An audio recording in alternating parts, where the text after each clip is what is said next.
Voilà, et un petit coup sur le portrait minute de Tuya pour que vous ayez une idée de la présentation de ces gens et finalement des principaux points cliniques qui doivent attirer votre attention.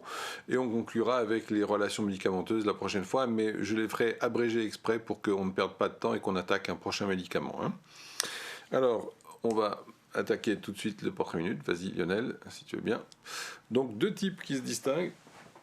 Vous avez celui que je décris dans les cas cliniques chez les enfants volontiers avec cet aspect petite poupée de porcelaine qui va évoquer phosphorus, silica, etc. Ou l'aspect déjà très psychotisé qui va exprimer cette prise de poids, le visage graisseux. J'en ai chopé quelques-uns comme ça, juste en les croisant dans la rue, par exemple. Là, je vous présente Madame Tartampion, et vous voyez la fixité du regard. Et déjà, ce côté, ils vous regardent, mais ils ne vous regardent pas, ils sont ailleurs, ils sont en train de penser sans arrêt. Avec cette fixité du regard, vous avez le visage qui devient un peu ovale, lunaire, et vous savez qu'à quel point c'est évidemment des troubles du métabolisme de l'eau qui sont impliqués ici. Et enfin, vous avez toute cette transpiration grasse, voire même carrément l'hirsutisme qui arrive volontiers. Et là-dessus, vous ajoutez l'odeur de la transpiration. Donc vous voyez qu'il y a deux tableaux assez opposés, et finalement, là encore, complémentaires dans Tuya. Vous regarderez les signes communs qu'il y a avec sulfure Tuya, avec silica et Tuya. Vous pourrez faire cette recherche et vous serez juste stupéfait de voir combien il y a de symptômes communs. Donc méfiez-vous bien de ne pas établir un diagnostic du médicament seulement avec des symptômes communs, bien sûr. Donc les premiers motifs de consultation, ça va être la prise de poids, la transpiration, les ballonnements chez l'adulte.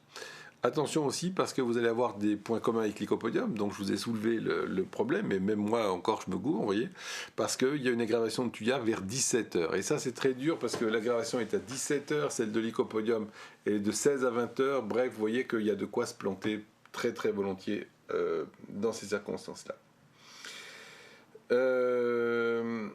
Arsenicum, Staphysagria Tuya, qui ont aussi une aggravation 15h et 3h du matin. Là encore, vous voyez que probablement, il y a une chance de dire que tous ces médicaments sont tellement corrélés entre eux que vous aurez finalement observé les mêmes horaires pour les aggravations. Le patient qui arrive en avance à ses rendez-vous de manière habituelle, ça aussi c'est un très fort point pour Tuya.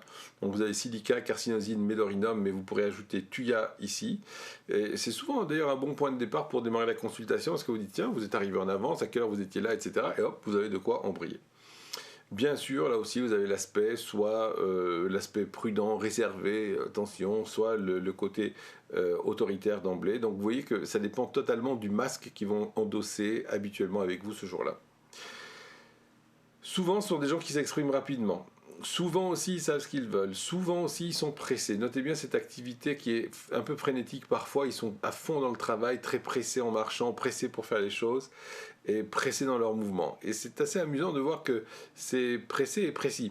Et ils vont faire des mouvements très lestes et très rapides, bien souvent, avec cette impression que le temps passe trop vite, qui est un vieux symptôme vraiment habituellement retrouvé. La peau du visage va vous frapper, vous allez avoir souvent de l'acné, vous allez avoir cette transpiration grasse. Vous allez vous demander s'ils ont mis une crème, tellement ça peut être jusqu'à être carrément luisant, ce qui est un symptôme commun, comme vous le savez, avec natrum, psorinum, etc. Les cheveux vont être gras, ils se collent entre eux, vous aurez beaucoup de symptômes des cheveux dans Tuya qui s'en mêlent, etc. Souvent d'ailleurs, ces femmes sépia peuvent avoir les cheveux courts. Et là encore, vous verrez que porter les cheveux courts, vous allez encore avoir sépia et encore avoir Tuya. Donc là encore, vous voyez, Lycopodium Tuya, sépia Tuya, Staphysagria Tuya, silica Tuya. Vous êtes vraiment embêtés. C'est un petit malin qui se planque derrière des tas d'apparences.